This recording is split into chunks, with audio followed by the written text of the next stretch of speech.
Excellency Bishop Marjos Puthanvedal, the Principal, distinguished guests and students. First of all, let me thank Dr. Umman Maman, the student's dean, for the very generous introduction. I suspect that he's a professor of English because he spoke such beautiful language, and I couldn't believe that was being said about me. Thank you very much. Well, it's a great honor to be here to deliver the first Marvarki Cardinal Vidayathil Memorial Lecture. I did not realize that this is the first in a series, so it's even a greater honor that I have the privilege of inaugurating, in a sense, or delivering for the first lecture in memory of such a great cardinal. I do not need to speak to you about him because I'm sure all of you know more about his service to humanity and the church than I do. But I have myself heard about his accomplishments, his great sacrifices, and his great service to humanity.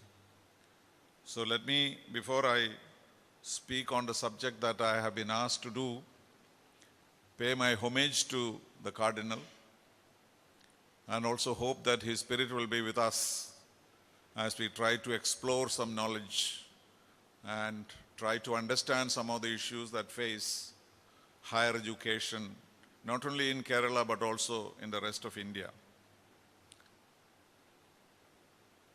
I titled this lecture deliberately, and it may look a little bit strange that the wording is that higher education is a matter of mindset.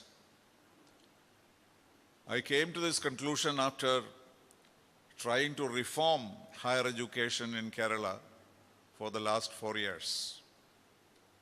When I came to this particular position, I had many ideas about higher education.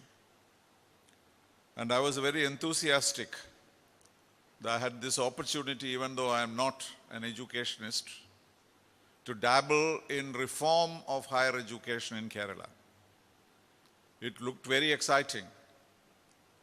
And I also knew that there were many challenges. Challenges of resources, challenges of intellectual ability, the challenges of taking risks, the challenges of having to introduce new things, etc. But having looked at all the problems that we faced in the last 4 years, I've come to the conclusion that the problem is only our mindset. There is no shortage of resources. There is no shortage of intellectual power. There is no shortage of gifted teachers. There is no shortage of research. But why is it that our higher education in India in general and Kerala in particular is lagging behind the rest of the world? And my answer is our mindset. There are several stories about the mindset of the Malayalis. I'm sure you have heard these stories, but I'll repeat them for you. The first one is about the ability of people of Kerala to flourish better abroad than in our own state. There are many stories to that effect. The one that I have heard is, and I'm sure you must have heard this, is about the creation of Kerala itself. So according to this story, God created the whole of India, of course, as part of the whole of the universe. And when the Creator looked at the whole of India, he found that Kerala was the prettiest. And no other state in India had the kind of beauty, natural beauty that Kerala had. So he had one look at the whole of India and said, well, I have made a mistake. I have given so much of beauty and so much of wealth to Kerala, and therefore I must compensate for it. Otherwise, the people from other parts of India might complain to him. So he thought he'll create slightly dull people in Kerala a few lazy, little bit of fond of the drink, a little bit of lack of imagination, etc., etc. So apparently he balanced the value and the beauty of the earth with not a very superior people here. And then there was a problem because the Malayalis went to God and said, "What have you done to us? You have given us such a beautiful place to live in, but look at us. We are lazy and we are not very imaginative. So what do we do? Why have you done this to us?" And you know, God is always very kind and gracious. God sometimes gives you a bane, but you can always seek a boon from him. So he thought for a while and he said, "Okay, I'll give you a boon. That is, any Keralite who goes to Nedumbasheri airport and takes off, immediately he'll become superior to the Malayalis who are in Kerala." And that is supposed to be the reason why all of us do so well abroad, but we are not able to do so well here. Of course, this is a joke, but there is a certain amount of truth here, because we tend to have a different kind of approach when we are here and a different kind of approach when we are abroad. This I have seen with my own eyes. I have lived abroad, several countries in the world where we have a large number of Keralites living there. And each one of them, although their background is here, they have educated here, but when they go abroad, they completely transform themselves, particularly in circumstances which are unfamiliar to them. I can give you an example. Suppose there is a concert by a Western pianist in the New York auditorium. Every Malayali who goes to that particular concert will be well dressed, well behaved, absolutely top class. But in the same auditorium, the next day there is a concert by Yeshudas, you will find a different kind of group. The same people start behaving differently. They start howling and making noises because they suddenly feel that they have come back to their own state. So this is a very strange phenomenon. I may be exaggerating it, but there is a certain truth in this. And that is probably why I think our mindset seems to be slightly difficult and slightly unchangeable back home. The other joke about the Keralites, I'm sure you all heard, very popular story, as to how crabs from Kerala can be exported in cans without a cover. Have you heard that one? Because if you, live crabs can be sent in cans without a top, because every time a crab tries to climb, the other crabs will pull him down. That is the other reputation that we have. So this kind of so what I'm trying to say is that having heard these stories, I came across the elements of this. These factors or mindset in our dealing with everything in India, in Kerala, particularly in higher education. Let us take, for example, the definition of education. How exactly do we perceive education? There are any number of definitions available, right from the times of Swami Vivekananda or anyone else. All the saints and teachers, Mahatma Gandhi, everyone has spoken about education. But they all say one thing, that education is not simply a pursuit of a career, not simply a pursuit of a profession, but it is the development of man, as His Excellency himself pointed out a little while ago. Vivekananda said, for example, that we are all educated basically. We are born in the world with a certain amount of education in your mind. And what higher education does, what education should do, is to bring out that education in every human being. That is the kind of training, the kind of discipline that you have, the kind of inspiration that you get from your education. The best in every man comes out or forms. And the same thought has been expressed by other saints and teachers. Narayana Guru has said that education must focus not simply on the head or the heart, but also the hand. You need to have the head, the heart, and the hand must all be trained at the time of education. But unfortunately, in Kerala, we cannot decide as to what the objective of education is. And that is our biggest problem. Because many people believe that education is something that is supposed to identify itself with the ideology that you have.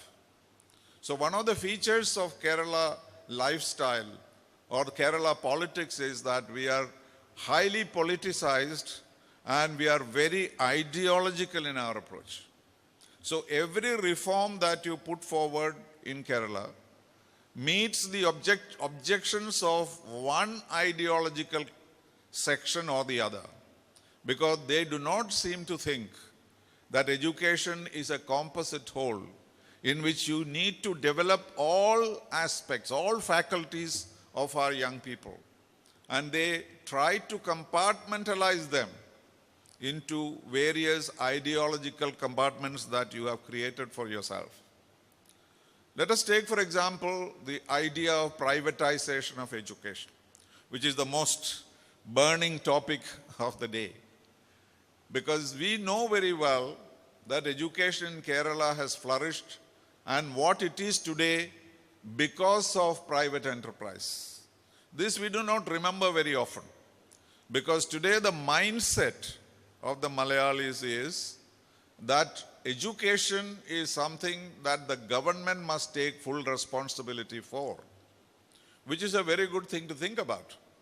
But if Kerala's education had been left to the government all these years, perhaps Kerala would not have developed the way, our education system would not have developed the way it did.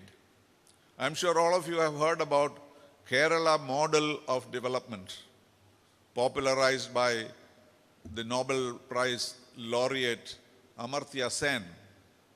Amartya Sen identified what he considered the element of Kerala model of development.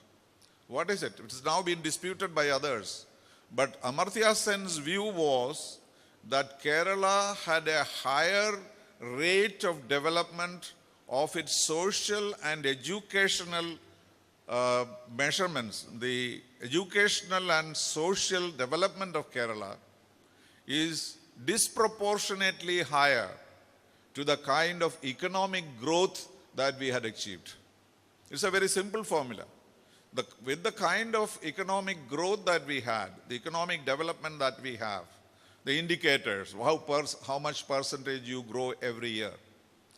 But if you look at the social indicators, the educational indicators of Kerala, it is much higher than the economic growth. This is what is called the Kerala model of development. So think about it for a while. How did that happen? First and foremost, it was big thanks to our royalty, the Travancore Maharajas. At least as part of Travancore, you can say that. We had a series of enlightened Maharajas in Travancore who gave a lot of attention to education, medicine, health, education, and culture. And that was the one distinguishing feature of Kerala education right from the Kerala development right from the beginning. So even though the rate of growth was not very high, a lot of resources were put into the development of the social and educational sectors. You know that the United Nations today is saying that every country must invest at least 9% of their gross economic, the GDP as it is called. The GDP, at least 9% of it should be devoted to education and health. But no country in the world does that. Sometimes it is less than 1% or 2%. And there was a movement in the world, children singing a song, "Nayan is mine," in the sense that the children must get 9% of the GDP of each country. So though we did not do that, the amount of investments that we made in the educational sector by the government itself at that time was very high. And the second factor you all know very well was the arrival of the missionaries.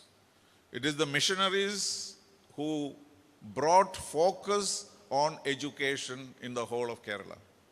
Right from the days of St. Thomas, I think all the missionaries who came to Kerala placed emphasis on the growth of education. As a result, what we now call PPP model, that is the private-public cooperation that we are talking about, came to Kerala education long before the people of India started talking about it. So we had all these various institutions that have grown in Kerala became so because of the private enterprise which was shown by the missionaries and then of course by other sections of the community. And the other communities also began to take interest in education. So what we seem to forget is that when we talk about privatization, or when we ask that private enterprises should be brought into higher education, then why this resistance? Why do they say that this is negative for Kerala, negative for higher education? Because the truth of the matter is, we are unable to find enough resources. The government is not able to find enough resources to plow into education, particularly higher education. So as a result of that, what happens is, Kerala or India in general, the higher education sector has remained static. What should have been a dynamic area where people should be thinking of newer and newer concepts, because we are unable to catch up with major concepts because we have this feeling that any kind of privatization is a commoditization or commercialization of education. And that is one mindset that we need to change. Recently, the Higher Education Council proposed to the government that we must have private universities. I did not think that this was such a controversial subject, because though we do not have private universities, there is private capital. In fact, when Chief Minister Antony introduced the self-financing system in education, it was a revolution that he created, because he allowed people to plow in resources. Of course, with the precaution that all the elements of social justice was also built into it, whether it is the question of fees, whether it is in the matter of admissions, whether it is in the matter of reservations, and reserving all that and preserving all that, he was able to allow or able to create these institutions that you see in front of you. How has it transformed higher education in Kerala? But now people are picking out and saying, oh, engineers from self-financing colleges are not getting enough jobs. They are not passing the examination. They have the management has exploited them, etc. But the most important that they have to remember in this modern world is the idea of the survival of the fittest, as it was in the ancient world also. So when you have an open society, a society in which people from different walks of life are engaged in education, it is quite possible that some of them will fail. And when they fail, they must stop, close their engineering college and go to organic farming or something. Because that is possible, the option is there. So if you are not successful, if a particular sector is not successful in Kerala, it is no justification to say that you should not have private universities. And what is the fact about private universities in the whole of India? There are more than 400 private universities in India, except in Kerala. Even the Marxist states, that is the West Bengal and Tripura, also have private universities. But the word private universities immediately inflame passions in our state. The last 10 days I've been hearing so much about it. Fortunately, after presenting the report, I took off to New York to be away from the criticism. So they could not physically attack me. But I could read, sitting in New York, I could read all the reactions to this particular proposal that we had made. The most important thing is it is nothing so revolutionary, because the private sector was always involved in higher education in Kerala. And by making a private university does not make it any more unacceptable than acceptance of private enterprise in other areas. And what is the advantage of a private university? Why do you need private universities in Kerala? Many people tell me that this does not resolve all the problems of higher education. Of course it does not. This is not a panacea for all ills of higher education. It is not. Two major factors. First and foremost, unless there is private investment in education, we will never be able to catch up with the rest of the world. Because Mr. Narayana Murthy, the famous IT giant, he headed a committee on higher education development in Kerala. And his conclusion was that unless 50% of the outlay for education does not come from the private sector, we have no hope of improving our education system. And therefore, how do you bring this 50% outlay for education from the private sector? Is to give them the authority, give them the freedom to do what they want. Of course, it is all restricted. If you read the report, you will find that there are so many safeguards built into the whole structure of the private universities. They should have experience in education, they should have the money, they should have the land, the government should be satisfied with it. The head of every university will be the chancellor, like a visitor, it will be the governor of Kerala.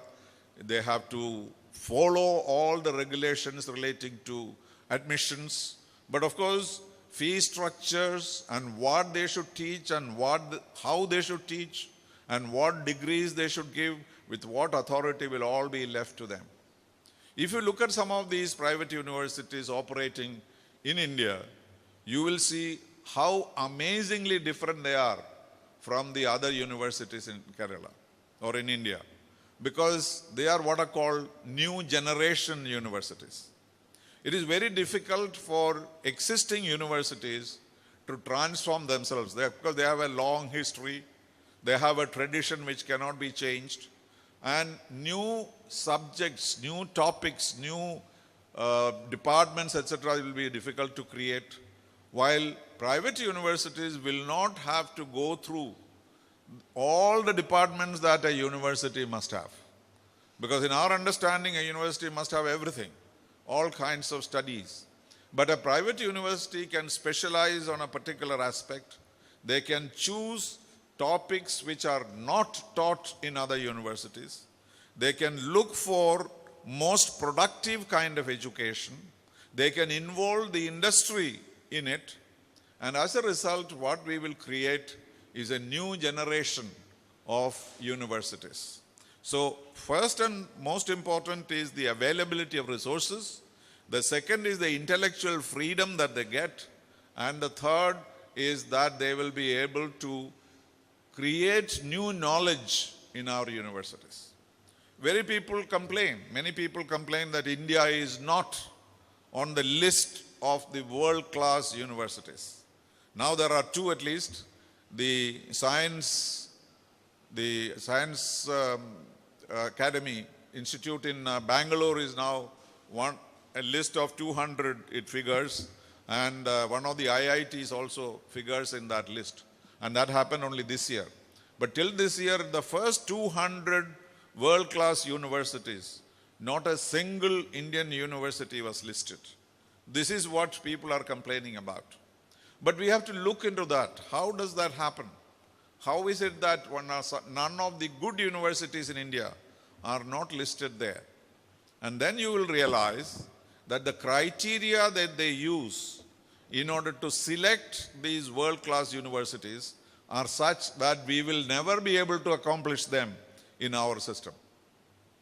The first question they ask when they choose a world-class university is, how many Nobel Prize winners from the university?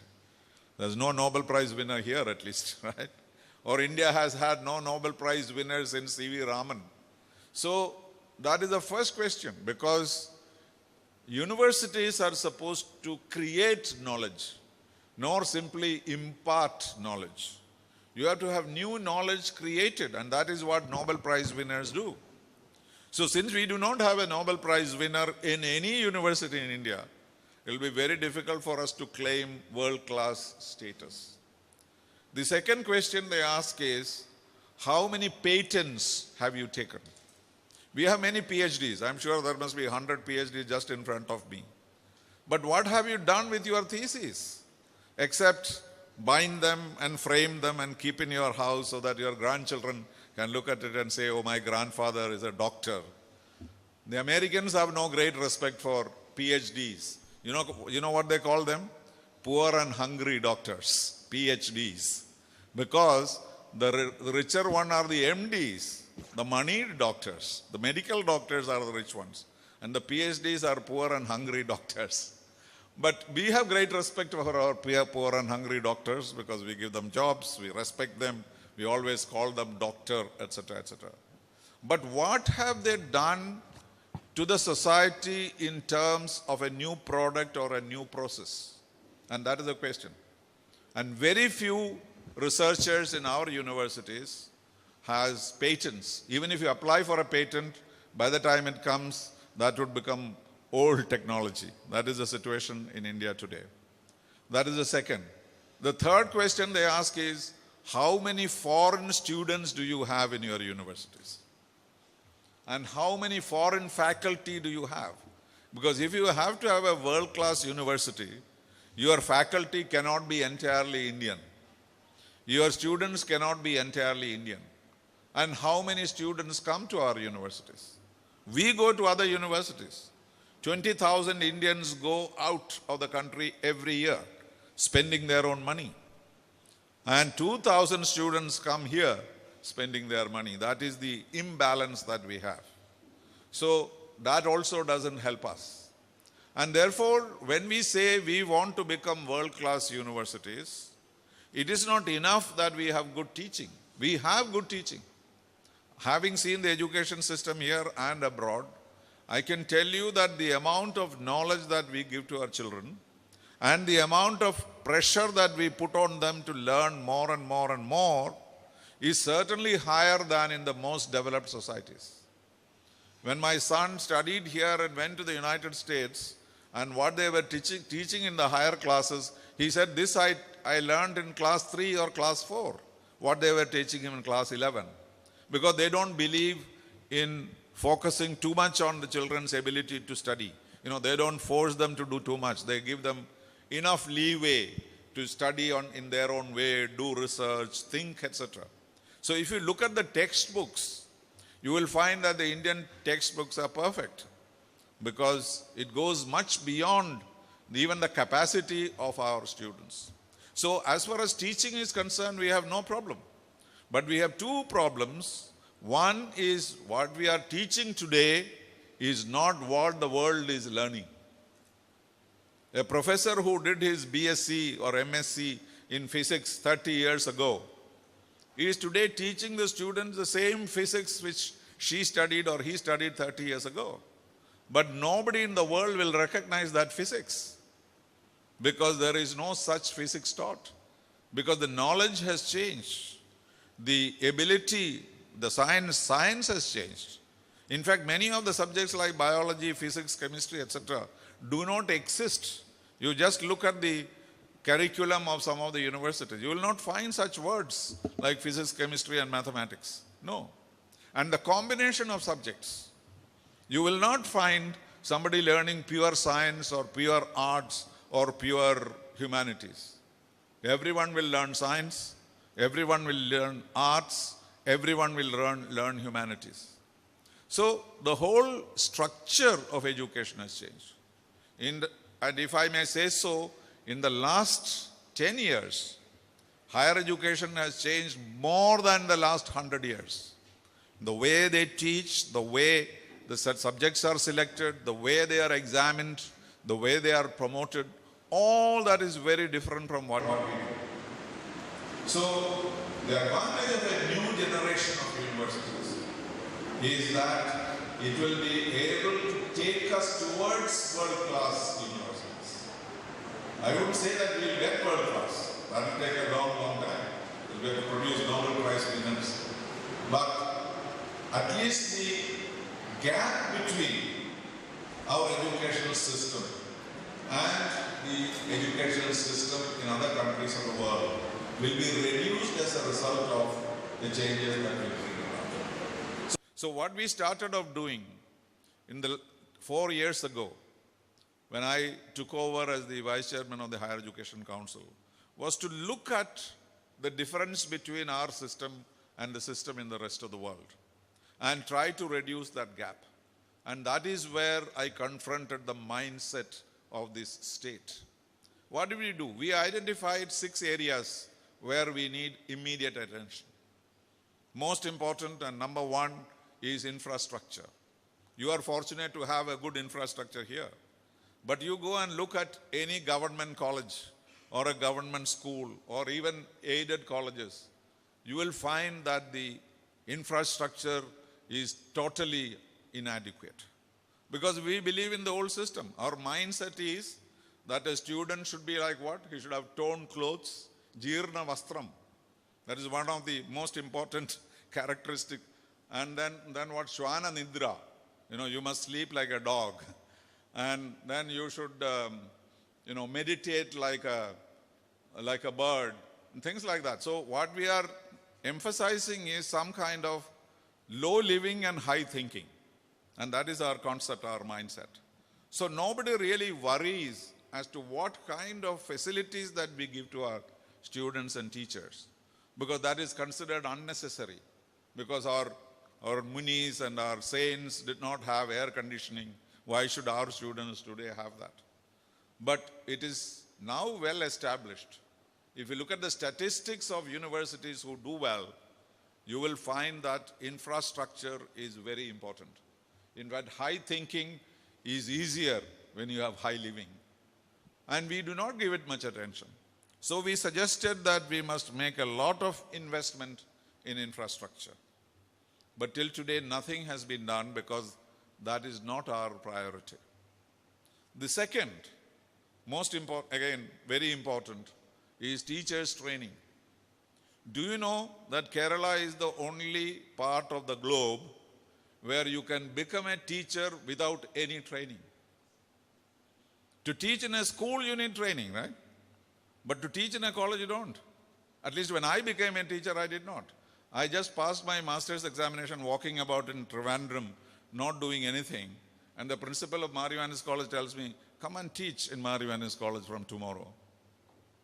He didn't ask me, do you know how to teach? No. I went there, I started teaching, and he started assigning me postgraduate courses in English without any training, a single day's training in education, in pedagogy, in how to deal with students. And if I had not left and joined the Foreign Service, I would have been a professor or a principal or even a vice chancellor without any training. And this is what we emphasized. We said, let us give training to our teachers. Let us make it compulsory for every teacher to go through a course. And so we recommended a faculty training academy 4 years ago. Till today, it has not come about. And I have a very easy solution for teachers training. Why don't we get all our young teachers to go and sit in the classes of the senior teachers? Have you ever done that? Nobody has done that. I've been saying this for the 4 years. Do that. But the young teachers don't think it is below their dignity, and the old teachers do not want to reveal their secrets to the young teachers. It has not happened till today. So without a faculty training academy, you can have teachers training. Why don't we do that? Nobody has tried, because our mindset is such that now I am an assistant professor. Why should I go and listen to somebody else? That is the second. And the third is technology. Use of technology is absolutely essential in higher education, if we want to go anywhere in higher education. But you know our mindset. We are the ones who protested when computers were introduced for the first time, saying, computers, go home, or whatever. Throw them in the Arabian Sea, because that is going to affect all of us. Now, Marxist leaders in the assembly go about with Apple computers. But do they use them? Do our teachers use computers in the class? You will all say, yes, we do. I know what you do. That is not the computerization of education, technology. Because today there is so much knowledge available free of cost in what are called massive open online courses. MOOCs, as they are called. But the only MOOC we know is this one. We don't know any other MOOC. Massive open online courses. Just go onto a computer and look for MOOCs. There is a course designed for every aspect of every study, every subject. What do you lose if you simply take a computer to the class and ask the students to follow a MOOC course? We don't do that because it's not part of the curriculum. Because we are all so busy completing our portions. This is what every teacher will say. I have so much to teach. Where is my time to show them a MOOC course? But what are you doing? What you are doing is repeating what you learned 30 years ago. Because MOOCs courses will enable you to bring in education that you don't know. Because our mindset, our theory is the grayer the hair, the wiser you are. And that is gone. If today I have a question about the computer that I use, I don't call up my father in heaven. I call my grandson in New York. And I ask him, and in 2 minutes he'll give you a solution. And he will also say, Grandpa, you know nothing. And this is the truth. But all of us grandpas behave and pretend as though we know everything because we have grown older. But that is not the system. So if teachers are able to deploy, again, where is the money needed? All of you have computers. The government has purchased computers, but most of them are packed up in a plastic sheet and with a flower pot on the top. I once asked a principal, when I saw that computer, I said, ma'am, why don't you use this computer? Why don't you open it at least? He said, no, sir, it's very difficult because I have only 3 more months to retire, and this computer collapses, I will not get my pension. Then I told her, madam, then I'll cancel your pension now itself because in these 3 months the computer is finished since you have not opened it. That is the system. I have been to many colleges and have said, can I see your computer? Or I can say, can I watch a television program? Then everybody is running around to look for a working television or a working computer. Believe me, they all have several computers on the stock register, but you cannot find a computer which works. Or at least when you touch it, it will go. Once there was an explosion when somebody switched on the computer for my sake. So this is a mindset we have to change. We have to introduce into our curriculum, which I have been recommending to the government for now the last 4 years, MOOCs courses. You must say that unless you do a MOOC course on this, analytical biology or whatever, there is nothing called biology anymore in the world. And that should be, together with the curriculum, you should be able to judge the mastery of a particular course that your student has acquired. But what you need is the time for it. The teachers have to find the time to go out of their so-called portions completion. I had an experience recently. We said we'll introduce technology. And there is something called the cluster of colleges, which was experimented by my predecessor. That is, colleges in one area get together and share their resources. Of course, all the aided colleges said, no, we will not join in this because these government college students are rowdies and they'll come and take away everything, computers, libraries, even our girls. So they did not want any clusters. I said, okay, keep the girls separately. Let them not mix. Let us give them a computer which all the colleges can share. And we actually installed it. Do you know the fact of it? It finished within the first 2 weeks. Because somebody spread a rumor that this is a conspiracy by the government to get rid of guest lecturers. Because now you will get these classes from Trivandrum onto the computer, then the management will say, we don't want guest lecturers. So what did the guest lecturers do? They went and pulled the plug of every computer that we established. and 37 lakhs of rupees gone down the drain. If this is not mindset, what is it? Why is it that you are so prejudiced? Why is it that we see everything from the narrow perspective of our personal desires? The fourth thing that we did was to introduce autonomy. Oh my God, I had dharna in front of my office. We don't want autonomy. So I asked that boy, I said, do you know what autonomy means? I don't know. I know it is bad. Right? I was reminded of this old story in the Soviet Union. I used to live in Moscow. When this famous book came out, Dr. Zhivago by Pasternak. So the Communist Party declared that this book is bad. Okay? So you ask any Soviet citizen, what is your opinion about Dr. Zhivago? They would say, horrible, horrible novel. Okay, but have you read the novel? I said, no, we have not read it. Because there's no need to read, because you have a mindset.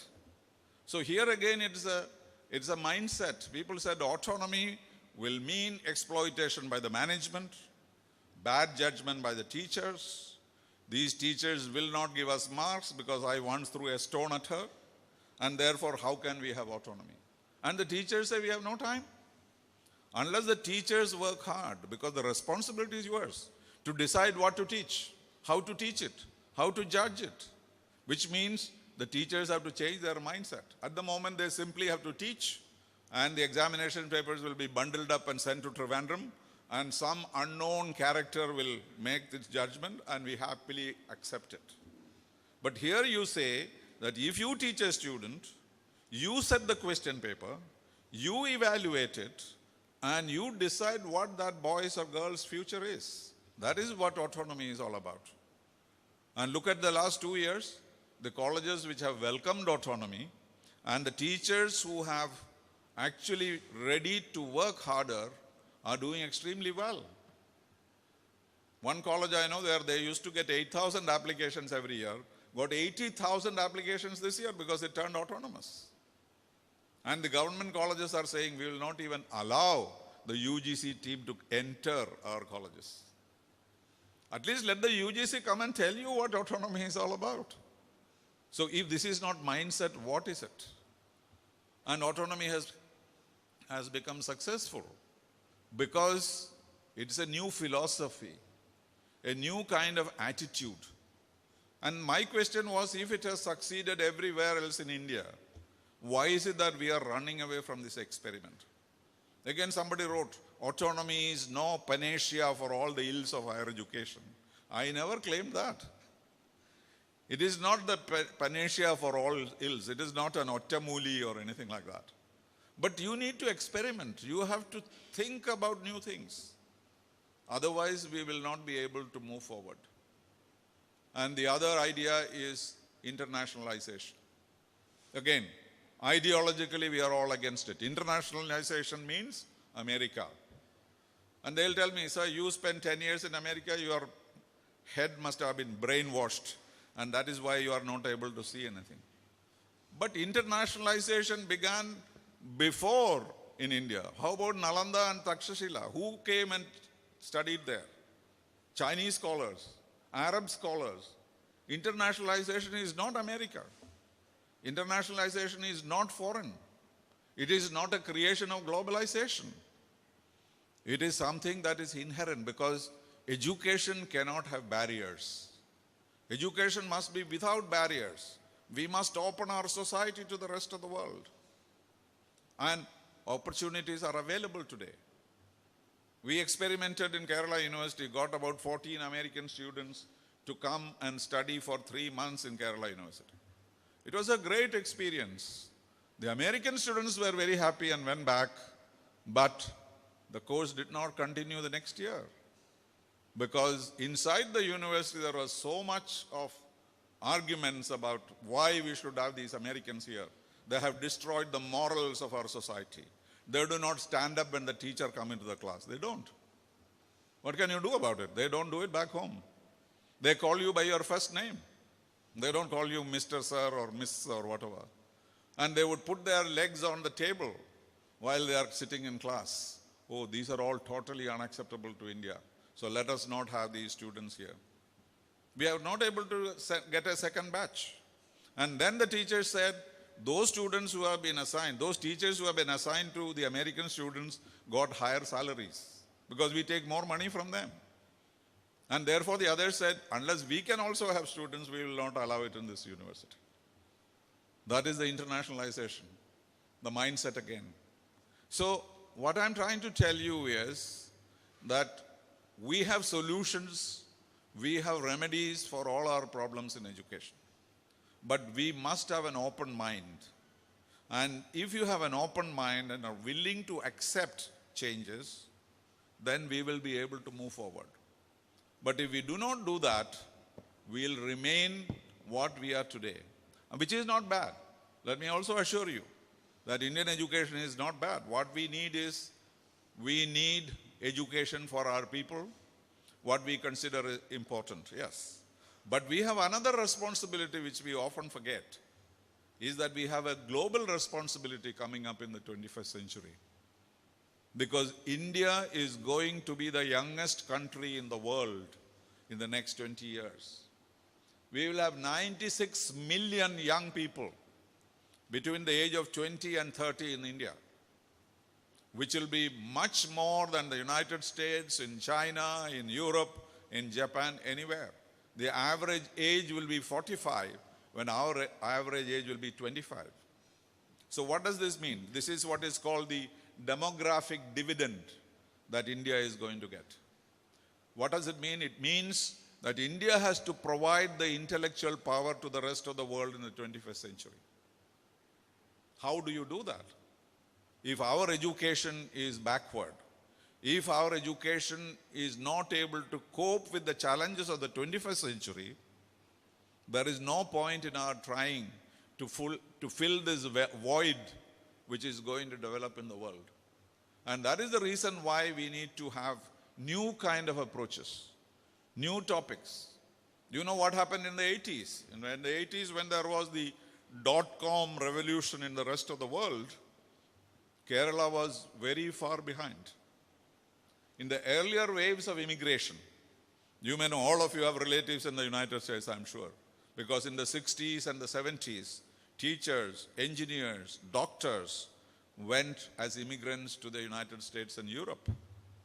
But when the dot-com revolution came, it was always the Tamils and the Andhras who went to the United States, because we did not have the kind of computer education that was needed to do the work of the world. Whether you want your people to go or not is a different question. You can say you are very happy here. Why should I go to San Jose? The Prime Minister is going to San Jose to see the Indians who are working so hard and who have transformed the society there. So by the time we caught up, we established our industrial parks and techno parks. By that time, the dot revolution had burst. It became something else. There is a new revolution. And therefore, we need to change our education. So we have to anticipate the changes in the world. And what is the best way to do it? Is to link up your universities with industries. How much of it what we do? We of course pay lip service to it. Some students go to the industries as interns. Some industrialists do come and teach in business schools. Maybe this business school does that, I don't know. But that is not enough. We need to ask the industries as to what kind of graduates you need 5 years from now or 10 years from now. They will tell you. MBAs were very valuable. You remember at one time? MBA was the greatest thing to do. Everybody was doing an MBA. But now MBA seats are available in plenty, even in the United States, because MBAs are not important anymore. You will be surprised and you may be thinking, what am I doing here doing MBA? In fact, the PGDF or the diploma is considered more important than MBA because the diploma guys know a little more of practical training. I don't know whether this is true or not. But the bigger question is today, nobody asks you if you to go to Silicon Valley, whether you have an MBA. They'll ask you, do you have an idea? Just one idea is enough. And that idea, if it can be developed, you become a millionaire without an MBA. That is why all the dropouts of the world have become multimillionaires because they may not have passed an examination, but they had an idea. You know the story of Hotmail, how it was invented by an Indian. How he had spent $25,000. He was not even a computer expert. And he created what is called Hotmail. That is the first time it was discovered that it was possible to send email on the internet and free of charge. This was discovered by a youngster from Bangalore who was, of course, in San Jose. And he took this technology to Microsoft and said, I have a technology which I'd like to sell to you. And Microsoft evaluated it and invited him for a bid. And across the table, Microsoft offered him $250 million for a product which he had spent only $25,000. Asked, do you think we should accept it? He was so overjoyed. He would have sold it for 100 million or 10 million if. But since he offered 250 million, the other person told him, let us wait. Maybe we'll get more. And he was telling me, Gupta, he was telling me that that was the most difficult moment of my life. I walk out refusing 250 million, suppose they don't call me back. What do I do with this technology? But in 4 days they called him back and offered $450 million for Hotmail. And this time he did not have the heart to say, let's go back and ask for 1 billion. And he accepted it. That was enough for him. He didn't have an MBA, he didn't have a master's. He simply had an engineering degree and nothing else. So this is not just one instance. Every product that you see today, every day there is a new product. There is a new social media instrument, etc. All these come from youngsters who have just one idea, not a degree. So that is the other thing. Innovation is in the old days we used to say export or perish. Now we say innovate or perish. We have to find new things. Of course, in India, there is what is called cheap innovation. There is a bicycle which can be used also as a washing machine, people have found. There are many things have been found. But as Mr. Narayana Murthy said a few days ago, he said in the last 60 years, India has not made a single innovative invention which has changed the world. Because everybody attacked him, saying that, what have you been doing in Infosys? Infosys, he changed the world in a sense, because he became a multi-millionaire and his colleagues did. But he is accusing finger at the people of India and saying, have you found something which is game-changing? That is the name of the game. How do you game change? How does your thought, a thinking or a process changes everything? And that has happened. Internet is one of those. So many things. 3D printing. I hope you have heard about it. 3D printing is a reality today. In the sense that you don't need to manufacture a pen, put this in front of a camera and you will get a pen on the other side of it. That is where technology is going. A whole village was created by printing. You print a village and it comes to reality. You will laugh. How can this happen? Like I laughed 30 years ago when I went to Tokyo and somebody said, in future you will print your newspapers at home. I laughed. How is it possible to print newspapers? But what are we doing today? You can print New York Times first thing in the morning or from your computer, before the Americans have seen the New York Times. That is how the world has changed. So the world is changing very fast. It is moving very fast. And therefore, we need to innovate. And if you need to innovate, you need to change our mindset. And then the opportunities are really, the sky is the limit for opportunities for India. We have the brain. Otherwise, how will we produce first rank holders in the civil service examination? This year it was second rank, 3 years ago because of first rank. Imagine those students are competing not only with the students who are educated in India. Civil service examinations are taken also in London. Graduates of Oxford and Cambridge. And a young girl from Neyyattingara learns engineering in the Barton Hill Engineering College and beats all of them. And another girl, same, this time it is from Changanasheri. So, what is it that we are lacking? So the education system is not bad. Our people have the intelligence, but somehow we have to bring this together and make it up to date. That is the challenge we have. And in my opinion, the problem is not resources, the problem is not opportunities, the problem is not lack of intellect, but the mindset. We have to start questioning that. We have to ask ourselves as to whether we are ready for this great revolution. So in the name of Marvarki Cardinal Vidayathil, let me exhort you to change our mindset. Think more objectively and more originally, and I'm sure our higher education can be transformed. Thank you very much indeed.